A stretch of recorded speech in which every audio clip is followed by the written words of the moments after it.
الحمد لله نحمده ونستعينه ونستغفره ونعوذ بالله من شرور أنفسنا ومن سيئات أعمالنا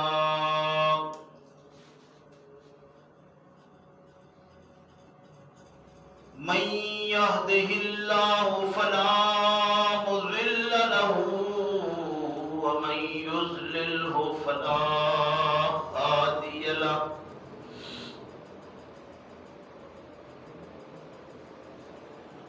ونشهد أن لا إله إلا الله وحده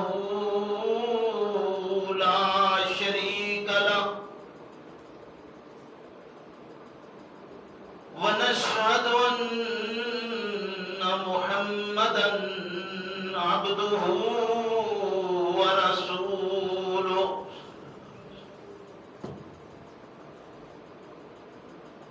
أما بعد فإن خير الحديث كتاب الله وخير الهدي هدي محمد صلى الله عليه وسلم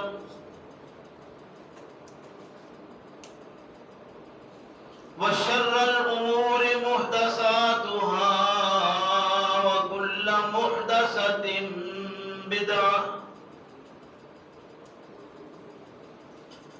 وكل بدعة ضلالة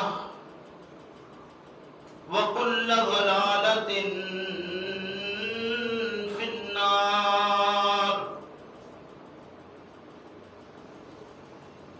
فأعوذ بالله من الشيطان الرجيم بسم الله الرحمن الرحيم وآتوا النساء صدقاتهن نحلة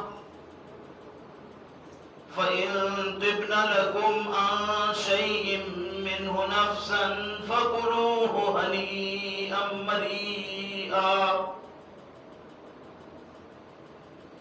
ولا تؤتوا السفهاء أموالكم التي جعل الله لكم قياما وارزقوهم فيها واكسوهم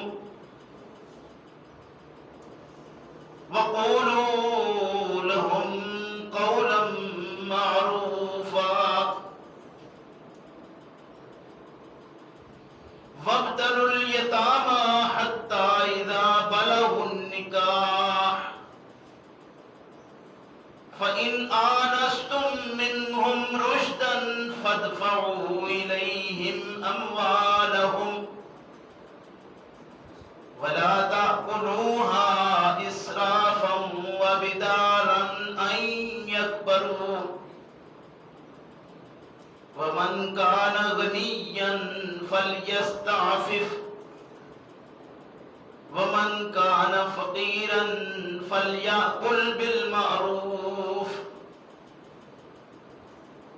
فإذا دفعتم إليهم أموالهم فأشهدوا عليهم وكفى بالله حسيبا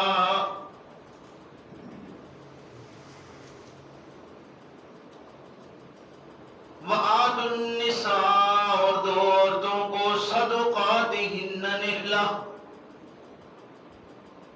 حق مار ان کے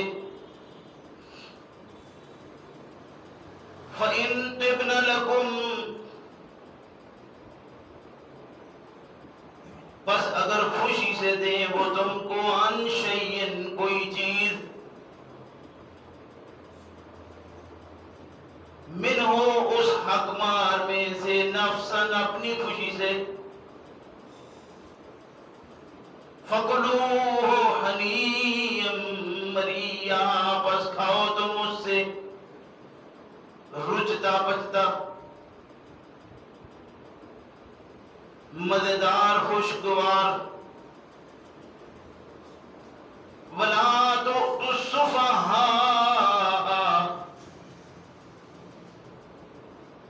اور مت دو تم سفاہت والوں کو، بے وقوفوں کو، اموالکم مال اپنے، التی وہ جو جعل اللہ لکم قیاما کیا ہے اللہ نے تم کو ان مالوں کے ساتھ قائم رہنے والا، وارزقوہم فیہا اور کھلاؤ تم ان کو اس میں سے، وکسوہم اور پہناؤ تم ان کو اس میں سے، وقولوا لہم اور کہو واسطے ان کے، قولا معروفا بات وہ جو معروف ہو، اچھی ہو، وابتلوا الیتامی اور آزماؤ تم ان یتیموں کو، حتی اذا بلغوا النکاح یہاں تک کہ جب وہ پہنچ جائے بلوغ کی عمر کو، نکاح کی عمر کو، فَإِنْ آنَسْتُم مِّنْهُمْ رُشْدًا بس جب پاؤ تم ان میں رشد والا معاملہ، ہدایت والا معاملہ، سمجھداری، فَادْفَعُوا إِلَيْهِمْ أَمْوَالَهُمْ بس لوٹا دو طرف ان کی مال ان کے، وَلَا تَأْكُلُوهَا إِسْرَافًا وَبِدَارًا اور مت کھاؤ ان مالوں سے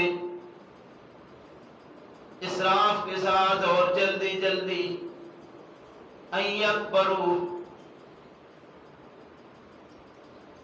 یہ کہ تم اس کو اپنے استعمال میں لے لو، ومن کان غنیا اور جو کوئی ہے غنی، فلیستعفف بس چاہیے کہ وہ درگزر کرے ان مالوں سے، ومن کان فقیرا اور جو کوئی ہے فقیر، فلیاکل بالمعروف وہ کھائے اس میں سے، معروف طریقے سے، اچھے طریقے سے، ضائع نہ کرے اس کو، فَإِذَا دَفَعْتُمْ إِلَيْهِمْ بس جب لوٹانے لگو تم طرف ان کی مال ان کے، فَأَشْهِدُوا عَلَيْهِمْ تو اس وقت بھی ان پر کوئی گواہ کر لو، وَكَفَى بِاللَّهِ حَسِيبًا اور کافی ہے اللہ حساب کتاب کرنے والا، سبحان ربک رب العزت عما یصفون وسلام علی المرسلین والحمد للہ رب العالمین۔ میرے محترم بزرگوں، بھائیوں،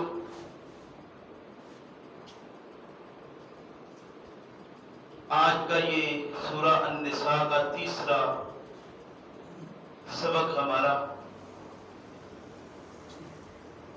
جس میں 3 آیات کریمات آپ کے سامنے میں نے تلاوت کی ہے، ترجمہ بھی آپ سن چکے ہیں۔ یہ آیات نمبر 4، 5 اور 6 ہے۔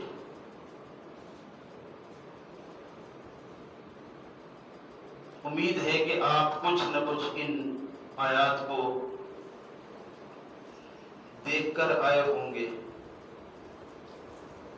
اور اگر نہیں بھی موقع ملا تو کوشش کیجئے کہ گھر جا کے ایک دفعہ ضرور ان کو دیکھیے، اور ان کے ساتھ آگے آنے والے مضمون کو بھی نظر میں رکھیے۔ میں نے پہلے بھی عرض کیا تھا کہ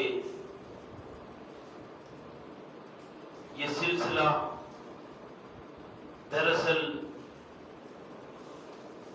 تفہیم کے لیے ہے، سمجھنے کے لیے ہے، اور سمجھنے کے لیے میں آپ ہر شخص اپنی اپنی جگہ پر تیار ہوئے تو معاملہ ہے۔ آپ میری سمجھ سے کام نہیں لے سکتے، اور میں آپ کی سمجھ سے کام نہیں لے سکتا۔ یہ اللہ رب کریم کا خاص فضل ہے کہ اس نے ہمیں بہترین طریقے سے عقل فکر دے کر دنیا کے اندر بھیجا ہے، اور ہماری رہنمائی کے لیے فقط ایک کتاب جو اس وقت ہمارے سامنے موجود ہے وہ بھیجی ہے۔ سابقہ کتب سماوی جن انبیاء علیہ السلام کو دی گئی، ان میں بھی مضامین تقریباً یہی تھے، کہیں کچھ تھوڑا بہت تبدیل کر کے اس سے بہتر یا اسی جیسا کہ پچھلے کو لوگوں نے ملاوٹ شدہ کر دیا تھا، تو اللہ رب کریم نے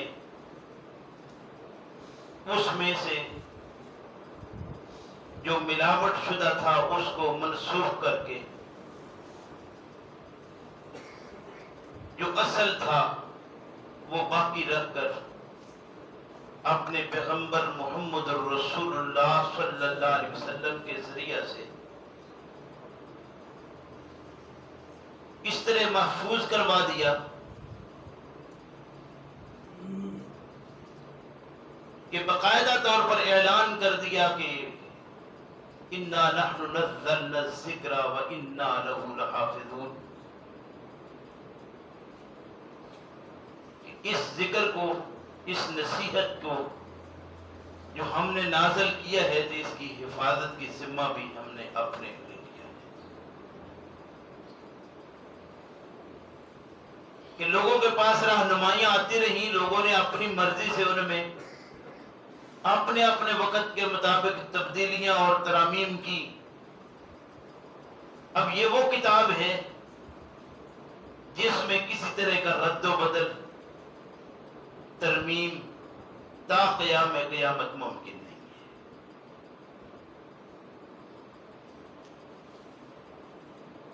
مضمون ہمارا جس طرف جا رہا ہے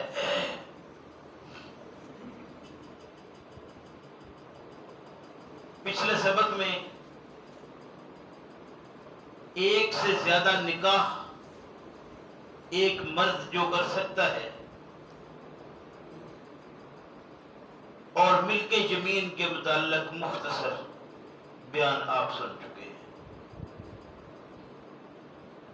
آج کے سبق میں ابتدائی آیا میں آیت نمبر جو 4 ہے اس میں اللہ رب کریم ارشاد فرماتے ہیں وَآتُوا النِّسَاءَ صَدُقَاتِهِنَّ نِحْلَةً،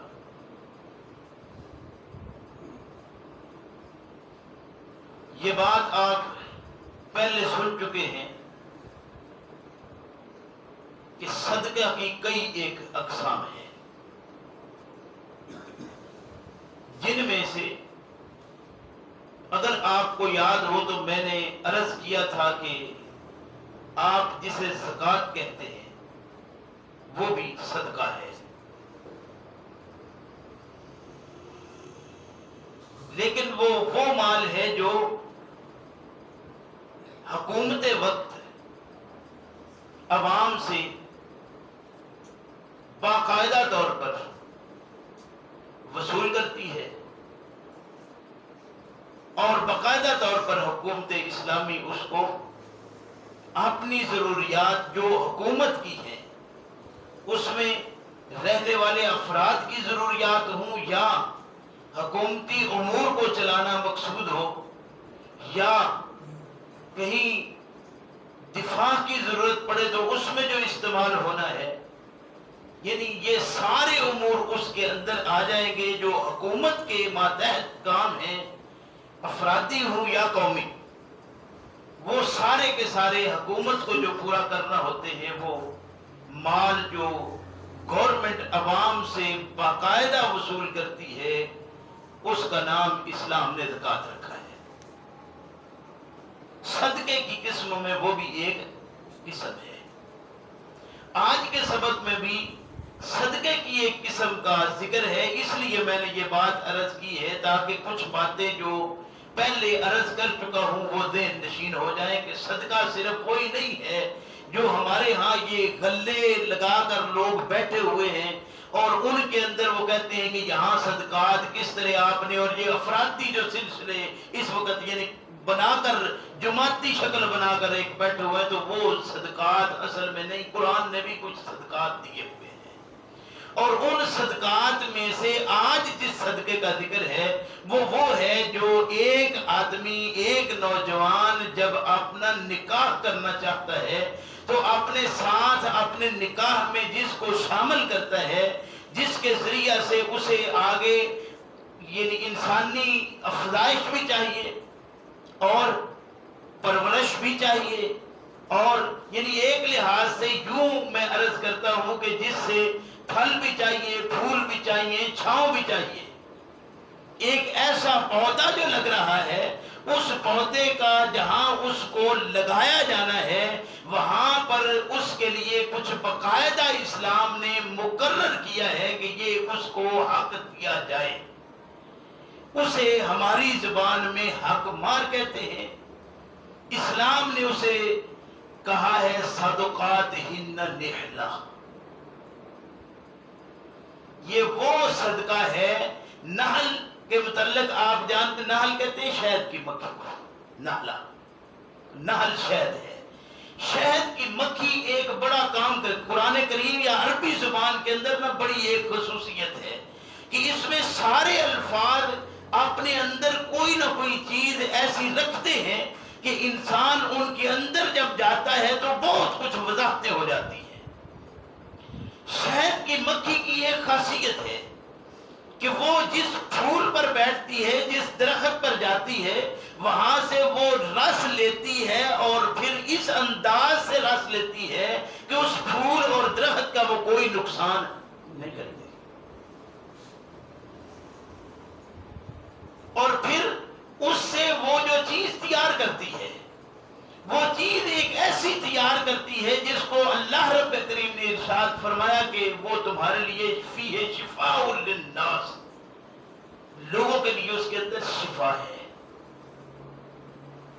گویا یہ ایک ایسی چیز کے ساتھ مشابہت کر دی کہ ایسا طریقہ کار جو ہے وہ مقرر کر دیا اللہ رب کریم نے، یعنی وہ عطیہ جو تبرعن ہو اسے نحلہ کہتے ہیں، جس سے غذا لی جائے اس کا کوئی نقصان نہ کرنا ہو، یہ ہے نحلہ۔ بلکہ اگر آپ الٹا دیکھیں تو جب ایک شہد کی مکھی ایک جگہ سے دوسری جگہ سے تیسری جگہ چوتھی جگہ پر بیٹھتی ہے تو اس کے ان پاؤں کے ساتھ، اس کے جسم کے ساتھ جو مختلف چیزیں لگ کر ایک دوسرے تیسرے کے اوپر جو پہنچاتی ہیں وہ اس کے لیے مزید فائدہ مند ہے۔ گویا ایسی چیز جو فائدہ کرنے والی بھی ہوتی ہے، یعنی ایک اس سے رس لینا اس انداز سے کہ رس لے کر اس کا نقصان نہ ہو، نقصان ہی صرف نہ ہو بلکہ الٹا اس کا فائدہ ہو، اس کے ساتھ اللہ رب کریم نے اس کو مثال دے دی، فرمایا وَآتُوا النِّسَاءَ صَدُقَاتِهِنَّ نِحْلَةً، دو تم ان عورتوں کو حق مار رکھا۔ گویا حق مار اللہ رب کریم نے ارشاد فرما دیا تو یہ لازم حصہ ہوا نکاح کا، نکاح میں حق مار لازم ہو گیا، لازم جز ہے حق مار نکاح کا۔ اب اس حق مار کو کیوں دیا جانا ہے؟ ہمارے ہاں ایک جملہ بولا جاتا ہے، اللہ معاف فرمائے، یہ ہم سب سنتے رہتے ہیں اور یہ مجلس قائم ہوتی ہے تو یہ بات ہوتی ہے، بعوض ہے، یہ عوض ہے اس کا۔ انسان سوچے کہ جہاں انسانیت کو پروان چڑھانا ہو، جہاں انسانیت کی افزائش لینا ہو، وہاں عوض ہوتا ہے. اور یہ ہمارے وہ سارے بیان کرنے والے کرتے ہیں، اس لیے کہ یہ ہمارا سلسلہ لگ گیا اس کے ساتھ وہ 1000 2000 5000 کا. ہمیں اس سے کوئی غرض نہیں کہ کیا کہہ رہے ہیں اور کیا سن رہے ہیں، بس جو ہے سب ٹھیک ہے. یہ بعوض نہیں ہے، یہ صادقات ہن نہلا کہا ہے اس کو قرآن میں. جو صدقہ ہوتا ہے وہ عوض ہوتا ہے کسی کا، صدقے کو معاوضہ کے طور پر دیا جاتا ہے. قرآن نے اسے صدقہ کہا، ہم نے بعوض کہا. تو ہمیں کچھ سوچنا تو چاہیے کہ آخر قرآن کریم کی تعلیمات کیا ہے اور ہم کر کیا رہے ہیں. گویا نکاح میں حق مار کو لازم شرط قرار دیا کہ وہ ایک سے دو جسم جن کو یک جان ہو کر، دو جسم یک جان ہو کر افزائش انسانی کا ذریعہ بنایا جا رہا ہے، ان دو کو پہلے ایک کو دو میں جو تبدیل کرنا ہے تو جہاں اس کو لا کر بسایا جائے گا جس کے ذریعے آگے افزائش ہونا ہے، جو اپنے گھر میں لا کر اسے بسا رہا ہے اسے اتنا حق دے کہ وہ وہاں رہنے کا حق رکھتی ہو. اس کے لیے جہاں ہمارے ہاں کہا جاتا ہے کہ وہ شرعی حق مار رکھ دے جی، وہ کیا ہے؟ 32 روپے.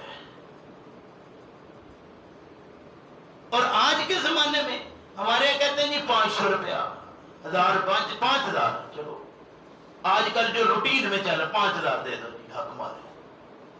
یہ حق مار ہے. کسی کو اپنے گھر لا کر بسانا ہو اور اس سے آگے یہ پھل پھول چھاؤں ہر چیز لینا ہو، اس سے آگے انسانیت کی ترویج کرنا ہو، افزائش کرنا ہو، تو حق کتنا دیا جا رہا ہے اس کو لانے کر 5000. بڑا کوئی کرے گا چھلانگ لگائے گا آج کے زمانے میں 50,000 الا ماشاء اللہ. جو صورتحال آپ کے سامنے ہے. اچھا کبھی یہ روایات نہیں سنی؟ پیغمبر اسلام صلی اللہ علیہ وسلم نے فرمایا چادر ہے ایک، لاؤ اسی کے 2 ٹکڑے کر کے ایک اس کو دے دیا آدھا. چادر کے 2 ٹکڑے تو سنے، یہ نہیں پتا چلا کہ آدھا اس کو دے دیا. یعنی یہ تو ہم نے سب نے سنا نا کہ چادر کے 2 ٹکڑے کر کے ایک ادھر دے دی. وہ چادر ہمیں نظر آئی، یہ نہیں نظر آیا کہ آدھا دیا ہے. اس کو آدھا کوئی چوتھا حصہ کچھ نہ کچھ تو کم سے کم اس کو کرتا کہ انسان اپنی زندگی کا احساس کرے. اگر اس کا خیال ہے کہ یار جینے میں تو دل کرتا ہے میں 80 سال 90 سال 100 سال کا بھی ہو جاؤں، اور پتہ چلتا ہے نہیں یار ابھی تو جیا کچھ نہیں. نارمل روٹین میں ایک انسان اگر یہ دیکھتا ہے کہ 40 سال کم سے کم، اس 40 سال میں 40واں حصہ ہی 1 سال کی آمدنی کم سے کم اس کے نام کر دیتا جو کچھ وہ کماتا ہے. کچھ تو بندہ خیال کرتا ہے کہ میری 1 سال کی آمدنی اپنا احساس کرنے کی کتنی بنتی ہے، کوئی 2 4 5 10 لاکھ ہو، وہ سمجھتا ہے میں 1 سال میں کماتا ہوں تو کم سے کم اتنا تو اس کو حق دے دے. یعنی یہ اس کی مختصر سی لمٹ اتنی کم سے کم ہونی چاہیے. آج زمانے کے اندر جتنی خرابیاں ہیں اس میں سے اکثریت وجہ یہی ہے کہ اسلام کے اصولوں سے بہت دور جا چکے ہیں.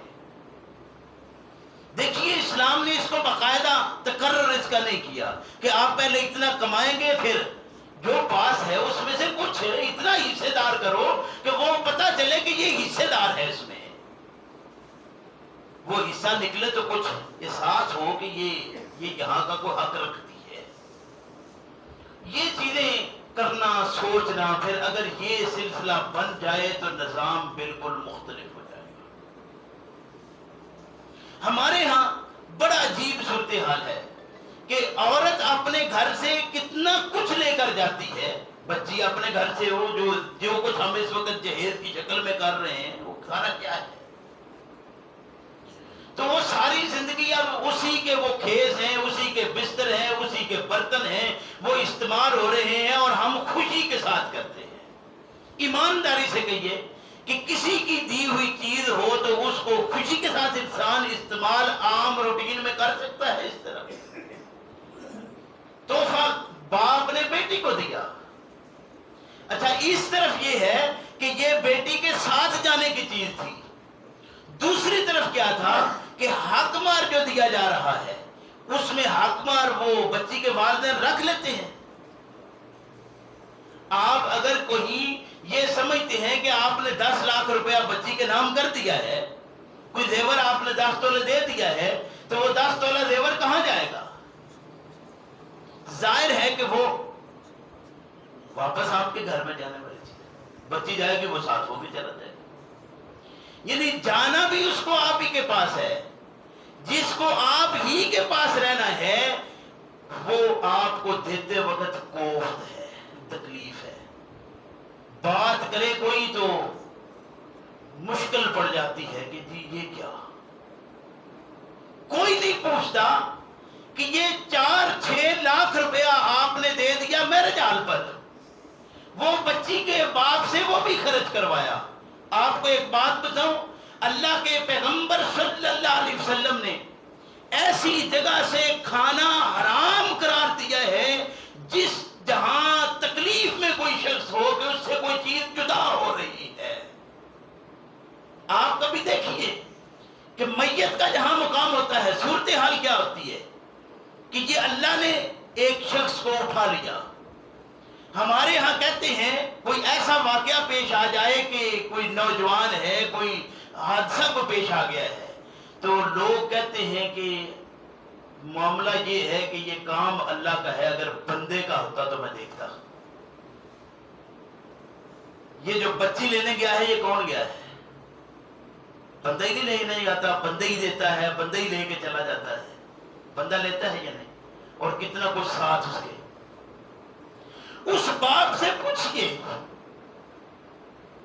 جس نے اس بچی کی 20-22-24 سال تربیت کی ہے,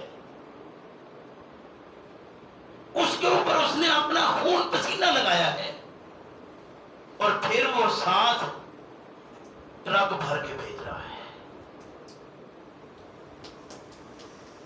کتنا سکون میں وہ ہوگا آدمی جو اپنی لخت جگر کو اس حالت میں جدا کر رہا ہوتا ہے. ہر باپ ایسی صورتحال سے بخوبی آگاہ ہے کہ اس وقت اس کی صورتحال کیا ہوتی ہے. وہاں موج کے ساتھ بیٹھنا اور کھانے کھانا.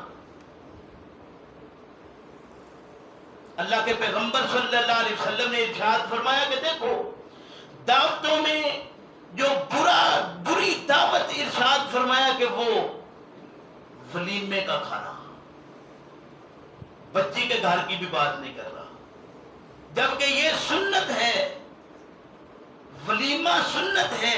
اللہ کے پیغمبر صلی اللہ علیہ وسلم نے ارشاد فرمایا کہ جاؤ, کچھ نہیں, اس زمانے میں یہ بھیڑ بکریاں تھیں, فرمایا ایک بکری ہی ذبح کر کے کھلا دو. یہ اس طرح کی سنت ہے. اس پر بھی دعوت کو کیوں برا کہا؟ اس لیے فرمایا کہ اس پر جو لوگ بلائے جاتے ہیں اس دعوت میں وہ وہی ہوتے ہیں جو اپنے لیول کے ہوتے ہیں, غربا کو ان میں شریک نہیں کیا جاتا. گویا ان غربا کو اس میں شریک کرنا یہ بھی لازم ہے.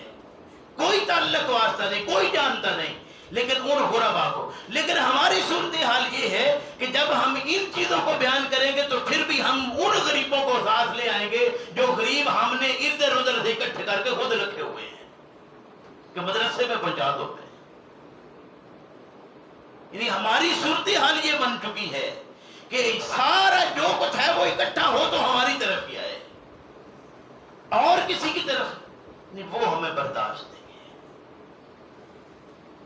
فرمایا وَآتُوا النِّسَاءَ صَدُقَاتِهِنَّ نِحْلَةً, ان عورتوں کو حق مار ادا کیا کرو۔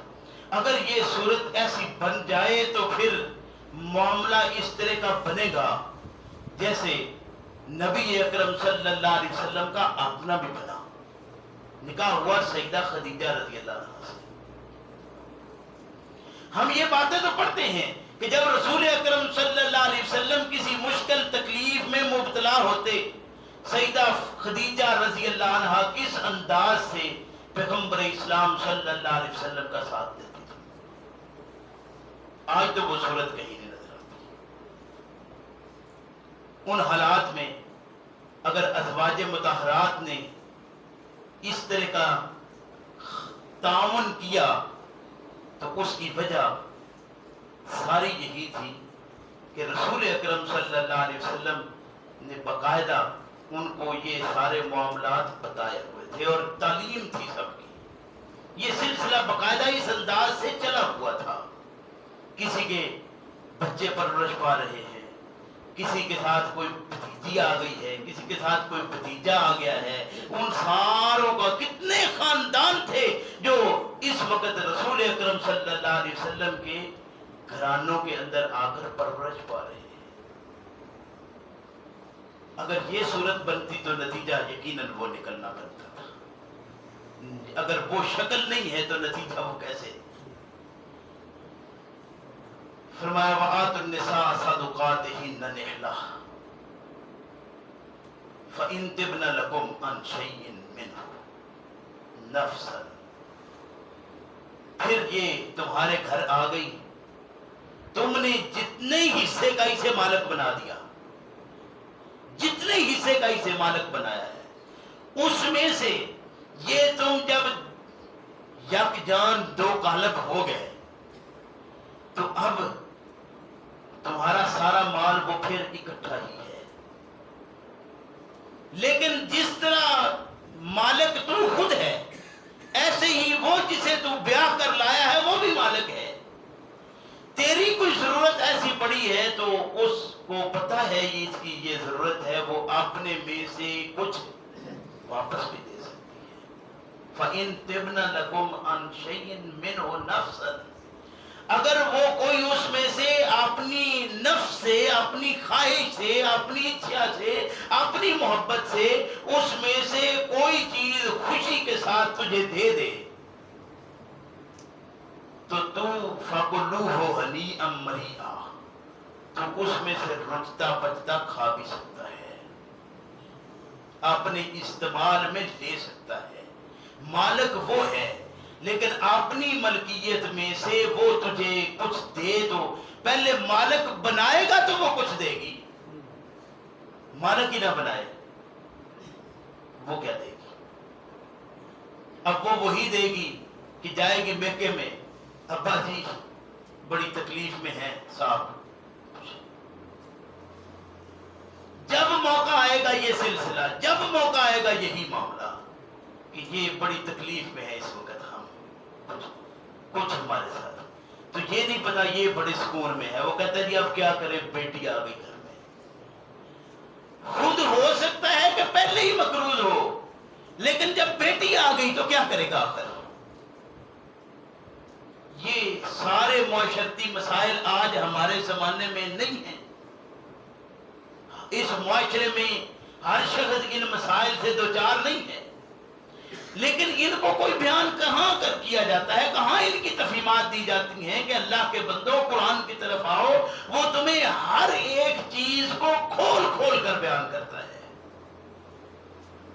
قرآن کہتا ہے کہ میں نے ہر چیز کو کھول کھول کر بیان کیا ہے، لیکن ملا پکڑے گا کوئی ایک ایسی بات جس کو کھولنے کی کوئی ضرورت نہیں، وہ کہے گا اسے کھول کے دکھاؤ قرآن سے، پھر وہ کہے گا کہ قرآن ہے بھی سچا۔ اللہ کی باتیں ہیں جو صداقت پر مبنی ہے۔ وَمَنْ أَصْدَقُ مِنَ اللَّهِ قِيلًا وَمَنْ أَصْدَقُ مِنَ اللَّهِ حَدِيثًا، یہ بیان بھی کرتا جائے گا، بڑھتا بھی جائے گا، پھر یہ کہے گا کہ اچھا اگر یہ بات ہے تو ذرا دکھاؤ کہ نماز کیسے پڑھنا ہے، قرآن سے نکالو ذرا۔ یہ بات ہے، اچھا چلو پھر زکوٰۃ کے متعلق بتا دو۔ یعنی کیسی عجیب بات ہے کہ وہ باتیں جن کی وضاحت کی کوئی ضرورت نہیں ہے. میں پوچھتا ہوں کبھی کسی نے یہ دیکھا کہ بھئی یہ آج مجھے کھانا منہ سے نہیں کھانا؟ کیوں؟ اس لیے کہ میرا اپنا ہے. کھانے کے لیے، خوراک کے لیے اللہ نے منہ رکھا ہے، بولنے کے لیے اللہ نے زبان دی ہے. انسان زبان سے نہیں تو کیا آنکھ سے بولے گا، ناک سے بولے گا، کیا کرے گا؟ آخر اشارے دینا الگ چیز ہے، لیکن بہرحال بولنے کے لیے زبان کی ضرورت پڑے گی اسے. تو یہ کس نے سکھایا اس کو کہ تجھے زبان سے بولنا ہے، تجھے منہ سے کھانا ہے، تجھے ناک سے سونگھنا ہے، تجھے آنکھ سے دیکھ؟ کس نے سکھایا؟ یہ قرآن میں ہے کہیں؟ بھئی یہ وہ چیزیں ہیں جو فطری ہیں، ان کی وضاحت کی ضرورت نہیں ہے. ایسے ہی نماز فطری چیز ہے. کیوں؟ اس لیے کہ تجھے برائیوں اور بے حیائیوں سے بچنا ہے، اس کا ذریعہ یہ ہے. جیسے پیٹ بھرنا ہے تو اس کو لیے خوراک ذریعہ ہے، ایسے ہی برائیوں اور بے حیائیوں سے بچنا ہے تو اس کے لیے نماز ذریعہ ہے. اور ذرائع بتانے کی ضرورت نہیں ہوتی. وہ انسان جس کو ضرورت ہوتی ہے وہ خود بخود اس ذریعے کو پا لیتا ہے. جو اندہ یا بندہ جو تلاش کرتا ہے وہ پا لیتا ہے. تلاش کرے گا. تلاش کب کرے گا؟ جب ضرورت آئے گی. جب ضرورت آئے گی تلاش کرے گا، اور جب تلاش کرے گا تو پا لے گا. اس لیے ان چیزوں کی وضاحت کی ضرورت نہیں تھی، یہ پیچھے سے چلتی آ رہی ہیں. اور اسی طریقے سے مقصد ان کا بتا دیا کہ مقصد کیا تھا. مقصد یہ نہیں تھا کہ تو صبح سے شام تک یا رات تک یہ 5 نمازیں ادا کرے اور پھر تجھے نہ تیرے اندر سے برائیاں ختم ہوں، نہ بے حیائیاں ختم ہوں، نہ جھوٹ ختم ہو، نہ کم تول نہ خرچ ہو، نہ ختم ہو، نہ کم ماپ نہ ختم ہو. یعنی برائیاں ساری کی ساری رہیں، جھوٹ سارا چلتا رہے، بددیانتی ساری چلتی رہے، بے ایمانی ساری چلتی رہے، ملاوٹ ہر طرح کی چلتی رہے، لیکن نماز بھی ساتھ چلتی رہے. اور یہ خوش ہو کے نماز پڑھتا ہے، نماز پڑھتا ہے 5 وقت. جب پھر اس کے لیے اجتماع تھا کہ آپ محلے دار ہو تو آپ 5 وقت میں اکٹھے ہو. 5 وقت میں اکٹھے ہو تو میں پتہ ہی نہیں چلے گا کہ کس کی کیا حالت ہے، کیا پوزیشن ہے، کیا ضرورت ہے، کیا معاملہ ہے. پھر اس کے بعد ایک دن کا اور تقرر کر دو کہ 7واں دن ایک بیچ میں رکھ لو کہ آج محلے سے زیادہ لوگ ادھر ادھر سے بھی کچھ اکٹھے، ایک دوسرے کی معلومات مزید وسیع. اور اس طرح کر کے آپ پورا یہ سال گزارے. بیچ میں 2 دن ایسے کہ جن کو اللہ نے تمہارے لیے خوشی کے دن مقرر کر دیا. فرمایا میدان میں نکلو، اجتماع کرو اس کے لیے. عورتوں کو بھی بلاؤ اس میں، عورتیں شامل ہوں باقاعدہ اس کے اندر. اور پھر مل جل کر سارے یہ یعنی مرد عورتیں مل جل کر نہیں، یہ آپس میں ملے، وہ آپس میں ملے، ایک دوسرے کے حالات معلوم کریں. ان کو پتا ہو کہ بھئی کیا صورتحال ہے اس وقت جس سے ہم دوچار ہیں، تاکہ آگے بات بڑھتے بڑھتے ایک دوسرے تک پہنچے اور معاملات حل ہوں. انہی چیزوں کو بیان کرتے ہوئے بعض لوگوں نے اسے اس انداز تک بیان کیا کہ لوگ باقاعدہ فتویٰ لگا گئے کہ یہ منکر ہے نماز میں. حقیقت کی طرف سوچا نہیں کہ تھا کیا. فرمایا جا رہا ہے وَآتُوا النِّسَاءَ صَدُقَاتِهِنَّ نِحْلَةً فَإِن طِبْنَ لَكُمْ عَنْ شَيْءٍ مِّنْهُ نَفْسًا فَكُلُوهُ هَنِيئًا مَرِيئًا وَلَا تُؤْتُوا السُّفَهَاءَ أَمْوَالَكُمُ الَّتِي جَعَلَ اللَّهُ لَكُمْ قِيَامًا. اور مت دو تم ان لوگوں کو، یعنی وہ بچے جو آپ کو پتہ چلتا ہے کہ یہ اب ویسے جسمانی طور پر ہمیں نظر آتے ہیں کہ اچھے بھلے ہیں، لیکن ابھی سفی ہے، بیوقوف ہے، ابھی معاملات کو صحیح طریقے سے سمجھ نہیں پا رہے ہیں، مال ملے گا ضائع کر دیں گے. تو ایسی صورت ہے تو ان کو مال مت دو. یہاں بھی ایک بات ہے، فرمایا وَلَا تُؤْتُوا السُّفَهَاءَ أَمْوَالَكُمْ. پیچھے اللہ رب کریم نے آیت 2 میں یہ ارشاد فرمایا تھا کہ وَآتُ الْيَتَامَى أَمْوَالَهُمْ، کہ دو ان یتیموں کے مال ان کے، یتیموں کو دو تم مال ان کے. یہاں وَلَا تُؤْتُوا السُّفَهَاءَ أَمْوَالَكُمْ، اہر کم اور ہم کی جو اس میں فرق ہے وہ کیا تھا؟ گویا مال انہی کا ہے، لیکن جب تم دینے لگو گے تو یہ ان کا ہے، لیکن جب تمہارے پاس ہے تو یہ اپنا سمجھو اس کو، کہ اس کو ضائع نہیں کرنا، یہ ابھی تم ذمہ دار ہو اس کے. اس لیے تم ذمہ دار ہو تو اس کی ذمہ داری کو محسوس کرنے کے لیے فرمایا کہ وَلَا تُؤْتُوا السُّفَهَاءَ أَمْوَالَكُمْ الَّتِي جَعَلَ اللَّهُ لَكُمْ قِيَامًا، قائم رہنے کے لیے، قیام کے لیے رزق کی جو ضرورت، مال کی جو ضرورت ہے، اس مال کو جو وہ ہے ان کا، لیکن اس وقت تمہارے پاس ہے، تو جو تمہارے پاس ہے ابھی ان کو مت دو. تم اس کے اس طرح سے ذمہ دار ہو، جس طرح تم اپنے کی حفاظت کرتے ہو اس طرح اس کی حفاظت کرنا لازم ہے تمہارے اوپر، کیونکہ تم نے یہ حفاظت کے ذمہ اٹھایا ہوا ہے. فرمایا وَلَا تُؤْتُوا السُّفَهَاءَ أَمْوَالَكُمُ الَّتِي جَعَلَ اللَّهُ لَكُمْ قِيَامًا وَارْزُقُوهُمْ فِيهَا وَاكْسُوهُمْ، اس میں سے ان کے کھلانے اور پلانے کا تم بندوبست کر سکتے ہو.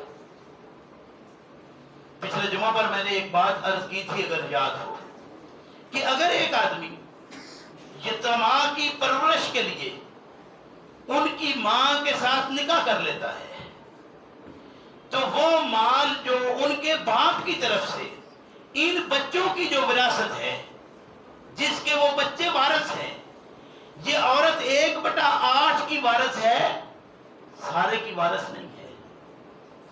اس لیے یہ مال جو ان کے پاس آیا ہے وہ اس عورت کے ذریعے سے، یہ سارے اس عورت مالک کی نہیں، اس کی، تو یہ اس کے مالک کیسے بن سکتا ہے؟ عورت مرد دونوں ایک ملکیت اکٹھی کر سکتے ہیں، لیکن وہ مال جو ان بچوں کا ہے، جو یتیموں کے حصے میں آنے والا ہے، اس پر یہ مالک نہیں بن سکتا. یہ مالک بنے گا تو اس کے جو بچے آنے والے ہیں یا اس کے کوئی پرانے ہیں تو وہ بھی اس میں وارث بن جائیں گے، لیکن ایسا نہیں ہے، بلکہ یہ انہی کا ہے جن کے وراثت میں وہ آیا ہوا ہے. اس لیے یہ مال ہے تمہارے پاس، لیکن ہے ان کا. یہ فرمایا کہ وَلَا تُؤْتُوا السُّفَهَاءَ أَمْوَالَكُمْ، ایسے بے وقوف، ایسے بچے جو ناتواں ہیں، کمزور ہیں، بے وقوف ہیں، سفیہ ہیں، ابھی وہ پورے اپنے پوزیشن میں نہیں آئے، تو ان کا جو تمہارے پاس مال موجود ہے اس میں سے تم ابھی تک تم ان کی پرورش کر رہے تھے، لیکن اب ان کے کھانے پینے کا بندوبست بھی اس میں سے کیا جا سکتا ہے، ایسی کوئی قباحت نہیں ہے. لیکن اس کا مقصد ضائع کرنا نہ ہو. کھانے پینے کا انتظام کر سکتے ہیں، جیسے بچہ 12-13 سال کا، 14 سال کا ہو گیا ہے، اب اس کے اخراجات بھی اس انداز پہ ہو گئے، اس نے بچپن سے پرورش کر کے یہاں تک اس کو پہنچا دیا. اب یہ بچہ چاہے تو اپنا مال لے کر اس پر کام کرے، کر سکتا ہے، لیکن اگر وہ سمجھتا ہے کہ ابھی یہ اس پوزیشن میں نہیں ہے اور اب میں بھی بڑی مدت ان کو کھلا چکا ہوں، اپنے سے کچھ کھلانا، تو یہ اس میں سے ان کے کھانے پینے کا انتظام کر سکتا ہے. مقصود مال کا ضیاع نہ ہو، اس لیے فرمایا کہ وَلَا تُؤْتُوا السُّفَهَاءَ أَمْوَالَكُمْ، یہ مال تمہارے پاس جو ہے یہ ہے ان کا، تو اس کو اپنا سمجھتے ہوئے ایسا نہ کرنا کہ اس کو ضائع کر دو، نقصان کر دو ان کا، بلکہ تم اس میں سے ان کو کھانے پینے کے لیے اس پر خرچ کر سکتے ہو. جَعَلَ اللَّهُ لَكُمْ قِيَامًا وَارْزُقُوهُمْ فِيهَا وَاكْسُوهُمْ وَقُولُوا لَهُمْ قَوْلًا مَّعْرُوفًا، اور ان کے لیے بات کرو وہ جو معروف طریقے سے ہو. یہ نہیں کہ دل عقل کوئی دل سمجھ ہر وقت ان کے پیچھے لگا رہے کہ یہ تجھے سمجھ گیا، اس کے پرورش بھی خود کی، پھر ہر وقت ڈنڈا لے کے بچھڑا رہے. ایسا نہیں ہے. یہ ذمہ داری تیری میں تھا، اگر قدرتی طور پر یہ اتنا اس پوزیشن میں نہیں کیا جس میں تیرا بچہ ہے، تو اس میں بھی کچھ چلو تیرا قصور بھی ہو سکتا ہے، اس کی اپنی لاپرواہی بھی ہو سکتی ہے، اور بھی معاملات زمانے کے ہو سکتے ہیں، لیکن اس کا مطلب یہ نہیں ہے کہ ہر وقت ان کے پیچھے لگا رہے یا ان کا مال جاتا ہے تو خراب کر دے کہ ٹھیک ہے جدھر جاتا ہے چل، ایسا نہیں ہے۔ نہ اپنے اوپر اس طرح خرچ کر دے کہ وہ جتنا ہے سارا ہی ہضم کر جائے۔ یعنی یہ ترتیب سکھائی تھی اسلام نے کہ تجھے ان مالوں کی حفاظت کس طرح کرنا ہے۔ اور یہ دیکھیں کتنی واضح بات ہے کہ پہلے بات بھی انہیں یتامہ کے مال سے چلی تھی، بیچ میں نکاح کا سارا معاملہ دے کر، دو تین چار شادیاں دے کر، پھر ان کے حق مار کا تذکرہ کرنے کے بعد بات کو پھر انہیں یتیموں کی طرف لے گیا ہے۔ لیکن شاید ہمیں اس بات کی طرف کبھی سمجھنا نصیب ہی نہیں ہوا کہ ہم نے بیچ میں سے ایک آیت کا بھی ایک حصہ اٹھایا اور سب نے کہا جی دیکھیں دو تین چار شادیوں کی اجازت ہے۔ پھر آگے ایک جملہ بول دیا کہ اگر ان میں انصاف نہیں کر سکتے تو پھر بھی ایک، اور یہی وہ سب نے پڑھ لیا اور اسی کو پڑھتے چلے جا رہے ہیں۔ حالانکہ جو بات بتائی گئی تھی، مضمون کہاں سے چلا، بیچ میں ایک بات کس انداز سے لگائی اور پھر بات کو واپس ان یتاماء کی طرف پھیر دیا۔ اللہ ہمیں سمجھ کی توفیق عطا فرمائے کہ قرآن کریم کے سیاق و سباق کو دیکھ کر، اس کے سارے مضامین کو دیکھ کر پھر تفہیمات لیں۔ انشاءاللہ اللہ کرے گا کہ ہماری تعلیمات صحیح ہو جائیں گی۔ اللہ مجھے آپ کو سمجھ کی توفیق دے۔ ربنا لا تزغ قلوبنا بعد